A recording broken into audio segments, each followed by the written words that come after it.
Hi guys! So ayan, nandito po tayo ngayon sa Batis or Sapa dito po sa amin. At tingnan nyo naman kung gaano kalinaw ang tubig. Sus! Dahil nga po palaging umuulan dito sa amin, ayan, napakalinaw. O, tingnan nyo ha. Meron kaming swimming pool dito. Ayan, may naglalaba doon si tatay. Ang sarap pong maglaba, napakalinaw, napakalakas po ng tubig. So, ayan. Nung baha po dito, nakikita nyo ba tong anong to? Anong tawag nga dito? Ha? Ugat. Ugat po ito ng ano? Ugat ito ng puno. Ay, hindi yan ugat. Vine nga, tama. Ayan. So, ayan. Bagin. Yun, bagin.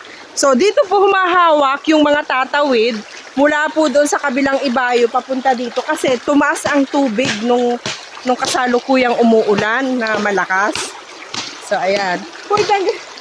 Magsiswimming na po kami ni Miguel doon. Ayan, napakalinaw ng tubig. Sarap mag-swimming. Tara, tara, tara.